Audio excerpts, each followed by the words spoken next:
We are just 6 days away from the presidential debate, the one and only presidential debate on the schedule right now. It happens in Philadelphia next Tuesday night. Former President Donald Trump is well into preparation with help from former Democrat Tulsi Gabbard, who debated Vice President Kamala Harris back in 2020 and made her look really bad. In fact, she dropped out of the race a month after that debate. Either way, next Tuesday could be make or break for both campaigns. For more, I want to welcome back in Trump 2024 National Press Secretary Karoline Leavitt. Karoline, great to have you back on this morning.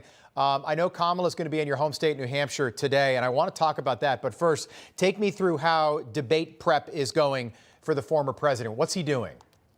President Trump is ready for the debate next week, and we very much look forward to the opportunity for him to contrast his strength and record of success with Kamala Harris' weakness and record of failures. Now, President Trump, as has been reported, doesn't need traditional debate prep, Rob. He doesn't do the stand-in actor to pose as his opponent. He understands the issues that matter to voters, and his prep comes every single day on the campaign trail when he takes questions directly from voters, engages in town hall style events, and sits down for media interviews, even with hostile interviewers.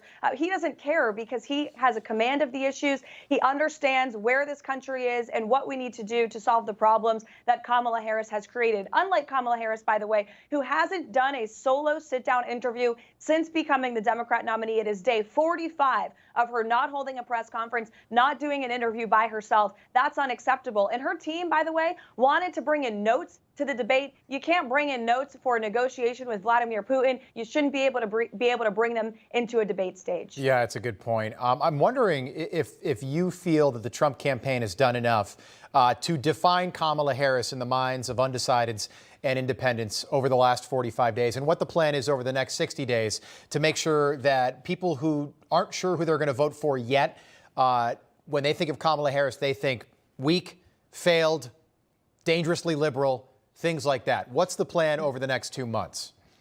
Well, weak, failed, and dangerously liberal are the words that our campaign has been chanting now for the last 45 days, and we will continue every single minute of the next 60 days to ensure that every voter understands that's who Kamala Harris is. She is a radical liberal from San Francisco who has supported some of the most dangerous policies to ever come out of the United States Senate. Kamala Harris wants to ban fracking, which will bring up the cost of living in this country. Kamala Harris has been weak on crime her entire career, allowing violent criminals to run free. She wants to eliminate cash bail. Look at what she's done as border czar of this country, allowing an open border invasion of more than 11 million illegal people. And Kamala is traveling to New Hampshire today to tout a new plan to help small businesses. Why hasn't Kamala Harris helped small businesses in the last 4 years? In fact, small business optimism, according to the Small Business Administration, is at a record low, and it has been for the last 31 months with Kamala Harris as vice president. If she really wanted to help the middle class and the American people, she could do it today as vice president of the United States. Nothing will change if she's reelected. It will only continue to get worse as she continues to support radically liberal policies that will turn America into a communist hellhole